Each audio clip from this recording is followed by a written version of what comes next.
Entonces vamos a ir a Apocalipsis capítulo 2, versículo 5. Dice, lo voy a repetir de nuevo, versículo 5. Recuerda, por tanto, de dónde has caído y arrepiéntete, haz las primeras obras, pues si no, vendré pronto a ti y quitaré tu candelero de tu lugar si no te hubieres arrepentido.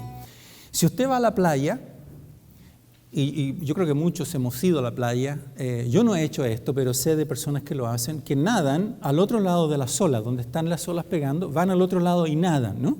Y algunos se ponen allí en un flotador y se quedan ahí, ¿no? Entonces imagínense, usted está al otro lado donde pega la marea, las olas, y usted está allí un día lindo, hermoso, qué sé yo, está de vacaciones allá en la playa cuando vamos en el verano, y está ahí en un flotador y de pronto, en un descuido, usted mira y ya apenas puede ver la orilla. ¿Qué ocurrió? La marea se lo llevó. Un descuido. No estaba preocupado, no estaba alerta de que se estaba alejando demasiado de la playa. Y eso es peligroso, ¿no? El descuido es una situación que nos puede atacar a nosotros como hijos del Señor. ¿Ya? Puede producir serios problemas, ¿verdad?, en nuestra vida espiritual. Y la pregunta que vamos a comenzar en esta mañana haciendo es, ¿por qué me estoy enfriando con Dios? ¿Por qué ya no siento lo que sentía antes? Yo recuerdo cuando vine a los caminos del Señor, yo sentí cosas. Me sentía emocionado, me sentía como algo especial, pero ahora han pasado los años y ya no es igual.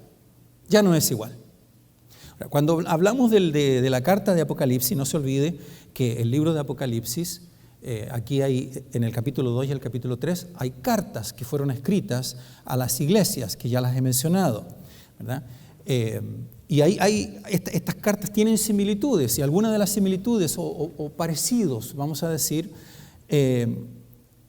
son estas. Comienzan con una descripción de Jesucristo. Comienzan describiendo a Cristo. ¿Quién es Cristo? ¿Verdad? Luego la carta remarca y dice, yo conozco tus obras, allá en el versículo 2a. Yo conozco tus obras y tu arduo trabajo y paciencia. Tercero, hay un llamado de atención. El que tiene oídos para oír, que oiga. Y cuarto, hay una promesa especial al que venciere. En la parte capítulo 7, la parte B, al que venciere le daré a comer del árbol de la vida, el cual está en medio del paraíso de Dios. Al que vence, al que es victorioso. Entonces parece que el Señor nos llama a luchar y a pelear por nuestra vida espiritual, ¿no es cierto? Ahora, acuérdese, y lo dije la vez pasada, la iglesia de Éfeso estaba viviendo y estaba ubicada en un contexto muy difícil. Allí había una diosa, un templo a la diosa Diana o Artemisa, la cual era una diosa, una estatua llena de pechos, de senos, y obviamente que era una religión al placer, dedicada al placer sensual y la sensualidad. Y de hecho tenían cientos de sacerdotisas que trabajaban en ese templo, y cuando venían a las procesiones los seguidores de esta religión, las sacerdotisas hacían acto de fe en su religión y se acostaban con hombres, con los que querían, ¿no? Eso era parte de su religión. Eso era lo que hacían las sacerdotisas. Ahora, en medio de este mundo pagano en que estaba la iglesia de Éfeso, allí había un grupo fiel, que eran los hermanos de la iglesia de Efesios, ¿no?, que habían permanecido fiel. Y veamos lo que el texto nos dice en cuanto a qué piensa Cristo de la iglesia, de esta iglesia que ha permanecido fiel. Lo primero, en el versículo 2 y 3 nos dice, yo conozco tus obras y tu arduo trabajo y paciencia, y que no puedes soportar a los malos, y has probado a los que se dicen ser apóstoles y no lo son, y los has hallado mentirosos, y has sufrido y has tenido paciencia, y has trabajado arduamente por amor de mi nombre, y no has desmayado. Oh my goodness, uno lee eso, dice, estos hermanos, pero son tremendos, trabajan durísimo. Esta palabra trabajar ahí tiene el sentido de hacer una obra para el Señor hasta el agotamiento. Esta era una iglesia dinámica que servía, tenía servicio, una iglesia que estaba atareada, estaba ocupada. O sea, hacían obras. Alguien dice, las obras no son importantes. Yo diría, son importantes. No son importantes para la salvación, porque para la salvación no necesitas obras, pero para desarrollar la vida cristiana y para, de alguna manera, mostrar mi fe como un símbolo, yo hago obras, ¿verdad? Pero no somos salvos por obras, sino que hemos sido salvos para buenas obras, de acuerdo a Efesios capítulo 2, versículo 10. Hermanos, es imposible que una iglesia pueda crecer si no hace algo. Una iglesia no crece si la iglesia no trabaja. La iglesia tiene que trabajar. La iglesia tiene que obrar. Es imposible, ¿verdad? Es imposible pretender que una iglesia va a crecer yo sentado en la banca y mirando al pastor y diciendo, ya, ¿y el pastor qué va a hacer ahora? Independiente del pastor que sea. ¿Qué va a hacer el pastor para que esto crezca? Porque para eso le pagamos, pues. Que él haga la tarea. Que él evangelice, haga esto, predique, y la lista es larga, ¿no? Cuando una iglesia tiene ese concepto de que el pastor es el que hace la tarea, esa iglesia está destinada a no tener éxito. Es la iglesia en común, el cuerpo, los que tienen que trabajar. Entonces, esta era una iglesia que trabajaba, una iglesia trabajadora, esforzada. Segundo, dice el texto que no toleraron a los malos, no soportaron a los que eran sensuales, malvados, corruptos. O sea, en la iglesia se introducía una persona o dos personas y ellos tomaban acción. Ok, mire, jovencito, jovencita, Señor, aquí en la iglesia las cosas no funcionan así, ¿verdad? Esta es una iglesia que sirve al Señor y aquí queremos mantener la santidad, ¿verdad? Se tomaban medidas. Entonces, era una iglesia que no toleraba a los malos. Dice la palabra en Efesios 5:11, no participen en las obras inútiles de la maldad y la oscuridad. ¿Qué podríamos decir con obras inútiles de la maldad o de la oscuridad? Todo lo que viene y que tiene una influencia del infierno. Cualquier cosa que no es de pureza, de santidad, de buenas costumbres, de vivir en una manera como Dios establece en la Escritura, cualquier cosa. Dice, al contrario, sáquenlas a la luz. ¿Se acuerda ya en 1 Corintios 5? Había un sujeto, parece que era un hermano, parece, porque después vemos que se arrepiente, ¿no? Pareciera que o después se convirtió, no sabemos bien exactamente. Estaba en la iglesia y él estaba teniendo relaciones con su madrastra, con la mujer de su padre. Y Pablo dice, hermanos, ¿pero cómo pueden tolerar eso? Saquen a ese perverso del medio de ustedes, porque una manzana podrida va a podrir el resto. ¿Verdad? Eso es lo que dice la palabra, claramente. Y como dije el domingo pasado, estas cosas no las hablamos mucho porque son incómodas, ¿sí? Molestan a algunos, ¿sí? Pero pastor, ¿por qué dice estas cosas tan duras? Si ahora todo es light, ahora todo es como, hay que decirlo suavecito porque ofende. Esta era una iglesia disciplinada y era una iglesia que aplicaba la disciplina. Cuando en la iglesia ocurre algo que ofende a Dios y un miembro de la iglesia en comunión normal comete una falta, tiene que ser disciplinado. Eso es lo que manda, lo que nos enseña la Escritura, ¿verdad?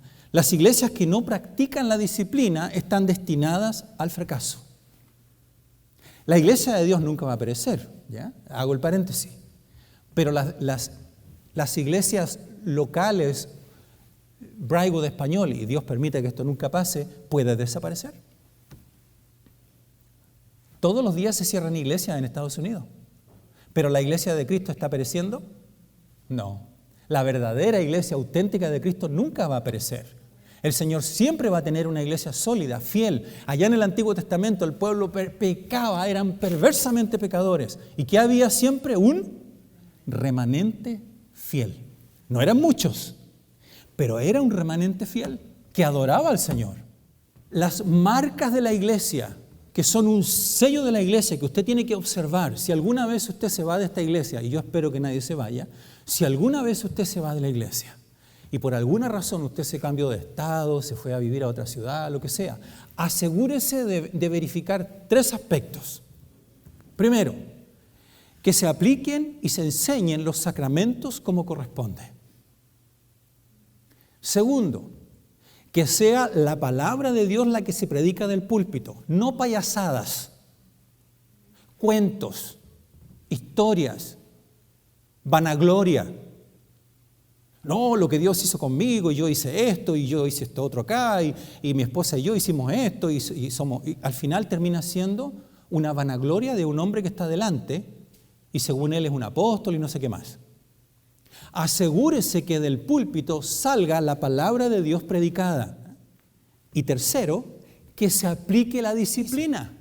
Probaron a los que decían ser predicadores de la palabra de Dios, o sea, eran leales a la verdad de la palabra y de Cristo.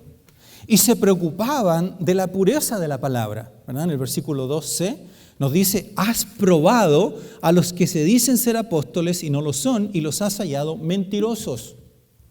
¿No? O sea, tenían discernimiento para darse cuenta que el predicador que estaba delante estaba predicando la palabra de Dios y que no estaba cuenteando o contando cuentos a la congregación, ¿verdad? Hermanos, el centro de la exposición de la Escritura y de la Biblia es Jesucristo. Él es el centro. Desde Génesis a Apocalipsis, Cristo es el punto neurálgico. Él es lo central. No es el apóstol, no es el predicador, no es la iglesia, es Cristo Jesús, ¿verdad? Y a veces la palabra me va a confrontar y me hará ver que estoy mal. Y necesitamos que la palabra venga a confrontarnos y a hablarnos con honestidad y claridad. Porque engañoso es el corazón más que todas las cosas y perverso. ¿Quién lo conocerá?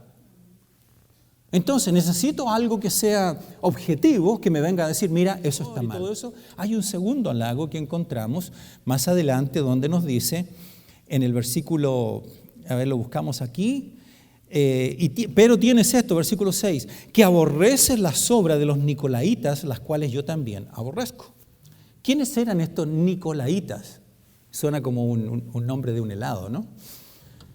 Nico, en el griego, la palabra Nico significa conquistador, conquistador. Y la palabra laitas, en el griego, que es laico.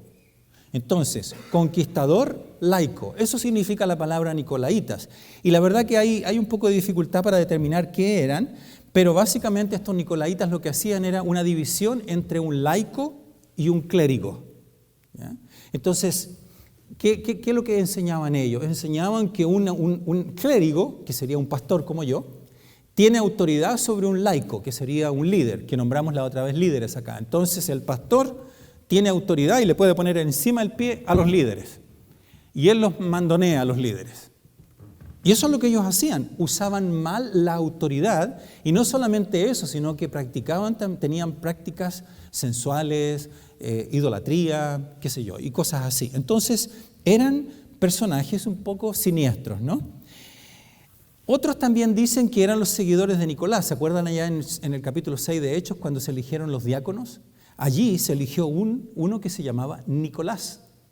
Y algunos creen que, bueno, que él más o menos estos eran seguidores de ese Nicolás que en el camino se desvió. Bueno, se desvió de la verdad y enseñaba cosas erróneas como esto, la inmoralidad y otras cosas más, ¿no? Rebeldía. Pero los efesios fueron fuertes y determinados en contrarrestar y negarse y hacerle oposición y frente a estos tales nicolaitas. Mire lo que dijo Clemente de Alejandría, un padre de la iglesia.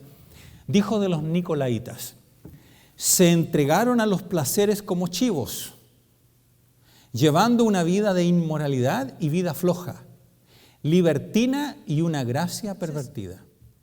¿Qué está diciendo el capítulo 2 de Apocalipsis? Está diciendo, ustedes, iglesia de Éfeso, son trabajadores, son dinámicos, tienen discernimiento, porque sabían darse cuenta quiénes eran los malos, ¿no? Quiénes eran los que estaban pecando, ¿no? Tienen convicciones y son valientes. Todo eso es positivo. ¿Se fija usted? Primero viene con un aspecto positivo.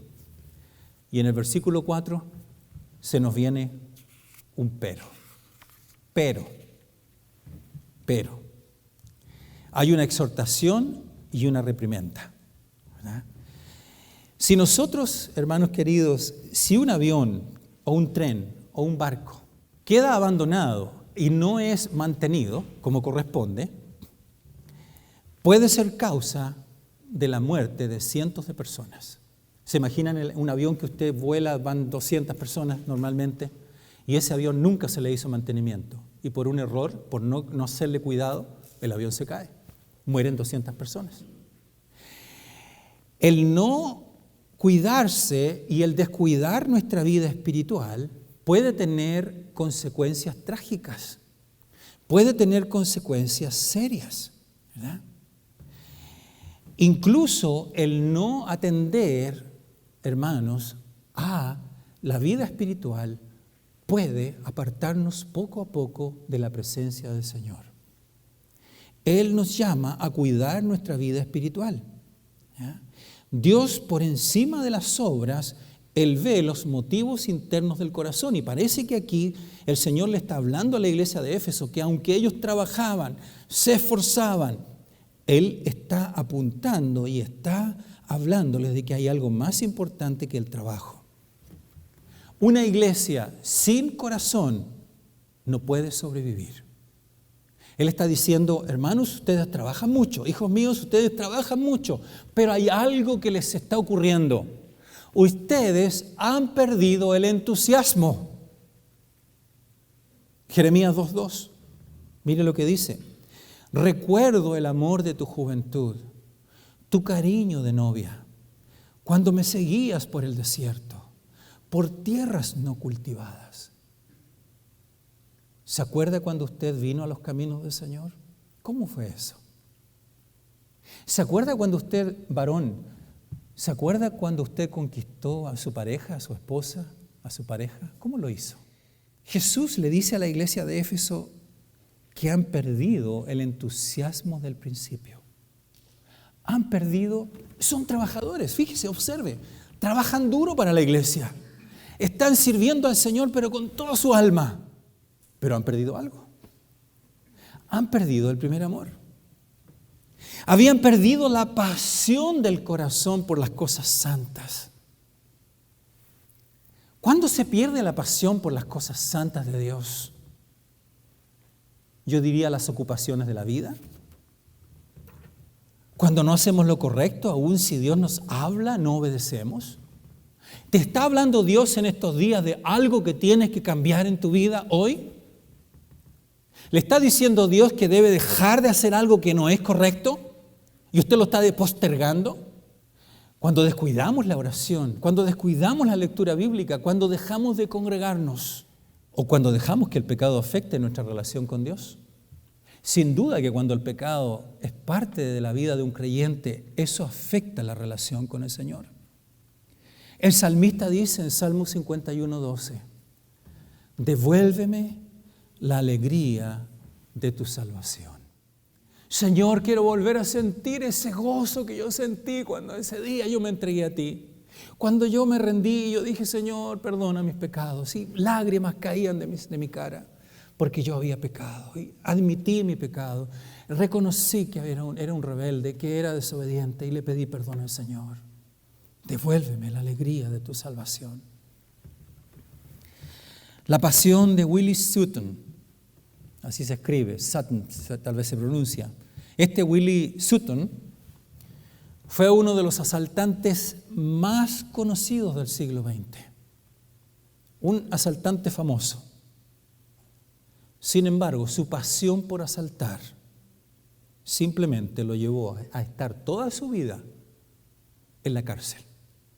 Toda su vida la pasó en la cárcel, entrando y saliendo. Esa fue su vida. Pasión por robar, pasión por asaltar bancos. Pregunto yo, si lo tuviéramos enfrente, le pudiéramos preguntar, Willie, ¿valió la pena? ¿Vale la pena? ¿Vale la pena seguir ofendiendo al Señor? Créame que no vale la pena. Pero soy joven, tengo 25, tengo 30, tengo 40, me quedan muchos años por delante. Bueno, juegue con fuego. O más bien lo digo de otra manera, no juegues con fuego. Te puedes quemar. Es peligroso. Dice la palabra que allá en Mateo 13 que el Señor, una parábola, salió a sembrar. El trabajador, el campesino sale a sembrar. Y dice que parte cayó en pedregales. Ya, otras habían caído a la orilla del camino, otros habían caído entre medio de las plantas. ¿Verdad? Y este cayó en pedregales, donde no había mucha tierra, y brotó pronto, porque no tenía profundidad de tierra. Brotó, pero se secó. Eso es lo que dice después del texto. Pareciera que la iglesia hoy día, y no hablo de nuestra iglesia en general, hablo en general de la iglesia en el mundo, en todos lados, parece que la profundidad espiritual de la iglesia es como un charco de barro. Esa es la profundidad de la iglesia. Todo es tan superficial. Y no nos confrontamos con una realidad de que el Señor nos está llamando a caminar en ese primer amor. ¿Por qué hemos perdido el primer amor? ¿Por qué la iglesia ha perdido el primer amor? Una de las razones, o la otra razón que puedo dar, es que la iglesia ha perdido la capacidad de asombro. Nos hemos acostumbrado. Hemos llegado a un acostumbramiento. Yo me acuerdo cuando era niño, me regalaban un juguete de madera y yo estaba tan contento. ¡Wow! Estaba feliz. Después pasa el tiempo y aparece la televisión en blanco y negro. ¿Dónde está ahora la tele en blanco y negro? Está en los museos. ¿A quién le impresionan estas pantallas Flat TV que están ahí en el Costco o en las tiendas Walmart? Usted va y mira eso. ¿A alguien le impresiona eso? A mí no me impresiona. ¿Por qué? Hemos perdido la capacidad de asombro, ¿se da cuenta? Y con el Señor es muy similar. Parece que pasan los días y vamos perdiendo esa capacidad de asombrarnos con las cosas del Señor. Asombrarnos porque cada día podemos respirar. Asombrarnos porque cada día podemos caminar. Asombrarnos porque cada día podemos oler. Asombrarnos porque podemos ir a un restaurante y comer una rica comida y el sabor es tan especial y nuestro sabor funciona. Perdemos el asombro de las cosas que uno tiene. Para los que nosotros que somos inmigrantes, todos aquí venimos de afuera, llegamos a este país al principio, estamos impresionados con cosas. Pero ¿qué pasa después de un año? Ya lo damos por hecho. Los caminos, qué bendición, en nuestros países los caminos son de tierra y de piedra y con hoyos, ¿cierto? Dígame, ¿dónde hay un hoyo acá? Bueno, hay lugares donde sí, hay lugares, pero en general. Usted va por la 65, tac, tac, tac. Usted va así, tac, tac, tac. Allá en Paraguay yo manejaba mi carro, ¿no es cierto? Uno de esos jeeps que yo tenía, y así manejaba, así. Así, literalmente, tac, tac, tac, tac, tac, tac. Allá los hermanos de Efesios, ¿se acuerdan cuando Pablo llega? Él estuvo 3 años enseñando en la iglesia, y cuando él estaba enseñando en la iglesia, ¿qué ocurrió? Empezaron a convertirse muchos, y cuando se convierten, algunos estaban practicando la brujería, la hechicería, el ocultismo, y Pablo dice, eso hay que desarraigarlo de acá.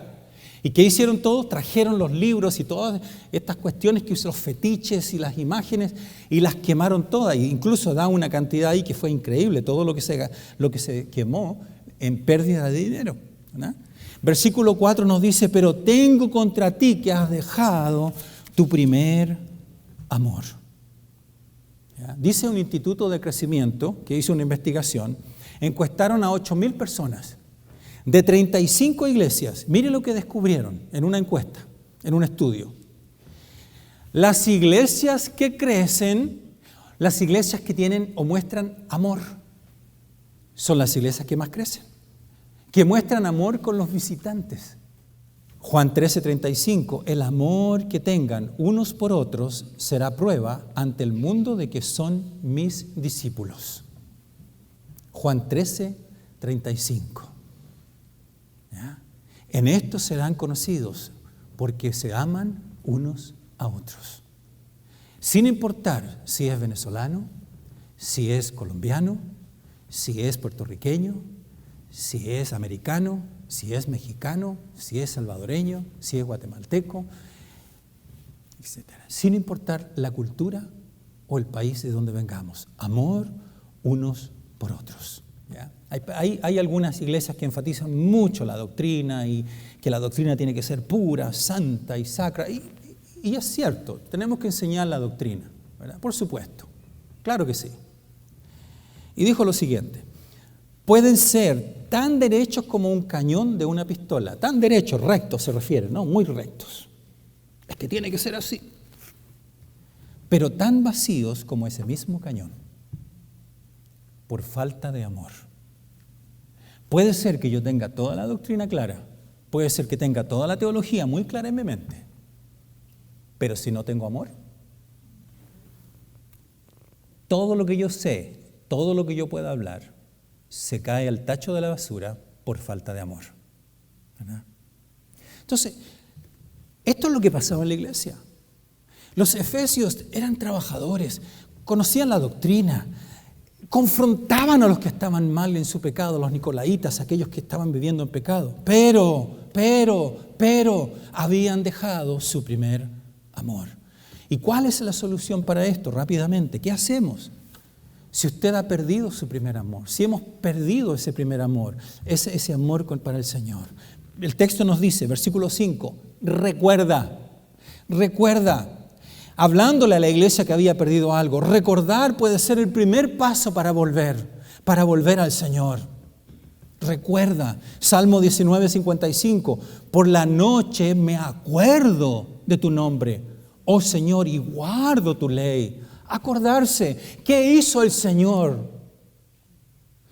¿Qué le prometiste al Señor cuando venías a los Estados Unidos? Y esto es para todos, ¿eh? ¿Qué le prometimos al Señor cuando veníamos a esta nación? Señor, cuando yo llegue allá, yo te prometo que voy a hacer esto y esto. Recuerda, el hijo pródigo había llegado donde su padre le dice, Padre, dame mi herencia, me voy. El menor de la familia. Y se va lejos, perdidamente, malgasta todo su dinero. Y cuando estaba ya gastando todo y había gastado todo, no tenía qué hacer y va y consigue un trabajo donde tenía que cuidar y alimentar los cerdos. Y dice el texto que él anhelaba comer de las algarrobas que le daban a los cerdos. Las cáscaras, la basura que le daban a los cerdos. Y ahí reacciona y dice, ¿pero por qué estoy aquí? Si aún allá donde mi padre, él como jornalero me puede contratar y voy a estar mejor que acá. Y él decide volver a su padre. ¿Se acordó? Vuelve al Padre. Si usted se ha alejado de la presencia de Dios, vuelva a su Padre, al Padre Celestial. Vuelva a Él. Recupere su relación con el Señor. Volver al calor de Cristo. Segundo, arrepiéntase, dice el texto. ¿Qué dice 5b? Recuerda, por tanto, de dónde has caído y arrepiéntete. ¿Qué significa arrepentirse? Es cambiar de dirección. Si yo estoy caminando en una dirección, es volver en el otro sentido. Dios no quiere que nos lamentemos. Ay, que mira lo que hice, pobrecito de mí lo que estoy haciendo, mira lo que he hecho. Más bien arrepentirse y dejar esa actitud de apatía y volvernos a Él. Cambiar el switch, cambiar. Si confesamos nuestros pecados, Dios es fiel y justo para perdonar nuestros pecados y limpiarnos de toda maldad. Tercero, dice el versículo, recuerda por tanto de dónde has caído, arrepiéntete. ¿Verdad? Recuerda, arrepiéntete. Y la tercera parte dice, haz las primeras obras. Haz las primeras obras. Estamos llamados, el Señor nos llama a que nos arrojemos a la gracia de Dios. Él nos ofrece su gracia y su perdón. ¿Qué hace el hijo pródigo? ¿Qué le dice a su padre? Sé propicio a mí, pecador. Padre, yo he pecado contra el cielo y contra ti. Él vuelve a su padre. Pide perdón. Eso está en Lucas 16. Y debemos luego movernos a acciones prácticas dentro del contexto de la iglesia, trabajar para el Señor, servir al Señor. La verdadera prueba del arrepentimiento genuino es una vida que da frutos, una vida que cambia, que deja las malas costumbres, que deja las malas prácticas. Éfeso era una iglesia derecha, una iglesia correcta, fiel, decía las cosas correctas, todo en su lugar. hacían los movimientos correctos, tenían toda la doctrina bien ordenada, tenían todas las posiciones teológicas bien puestas en su lugar. Pero habían perdido el corazón por Cristo y el amor el uno por los otros. Faltaba amor unos por otros. Hermanos queridos, el amor es el motor que impulsa al creyente. Si nosotros no nos amamos, va a ser complicado que avancemos. ¿Cuándo fue que se empezaron a apagar las brasas de ese fuego encendido de su corazón? ¿Cuándo? ¿Cuándo pasó eso? Versículo 7 nos dice, el que tiene oídos para oír, que oiga. O sea, aquí lo que está diciendo la palabra es, todo esto que se está diciendo, pon atención, escúchalo, porque es importante. Y después la segunda parte del versículo 7 nos dice, al que venciere. La palabra en griego es al que está venciendo continuamente. No es alguien que va a vencer así esporádicamente. Al que está luchando día a día. Hermanos varones, la lucha que tenemos en nuestra carne es de todos los días. Y aquí lo que está diciendo, al que vence o al que está venciendo la lucha de todos los días. Damas, la lucha para ustedes también es dura todos los días. Es una batalla constante. Siga peleando. Si usted ama al Señor, siga siendo fiel. ¿Qué importa lo que piensen otros? Que es contrario a lo que usted cree. Siga adelante, confíe en el Señor, ¿verdad? El triunfo ya lo ha logrado Cristo. Cristo ha vencido en la cruz del Calvario. Él nos ha dado la victoria. Pero tenemos que seguir luchando. El Señor nos da también la capacidad por su Espíritu Santo, pero un día vamos a estar eternamente en la presencia de nuestro Dios para siempre. Y 3 reflexiones finales. La primera, 3 reflexiones. La primera, es posible, siguiendo el espíritu del texto, es posible estar muy ocupado con Dios sin hacer la obra de Dios. Puede ser que yo estoy muy involucrado en la iglesia, pero todo es rutina y tradición. Es muy posible. Segunda reflexión, es posible perseverar en la doctrina sin el poder de Dios. Puedo estar reteniendo la doctrina y ser un cañón vacío. Dice, interesante, en el 5c, nos dice, mira, si no te arrepientes, voy a quitar tu candelero de su lugar. ¿Qué significa que va a quitar el Señor va a quitar el candelero? ¿Vamos a perder la salvación? No es eso lo que está diciendo, pero sí vamos a dejar de recibir las bendiciones que el Señor quiere que recibamos.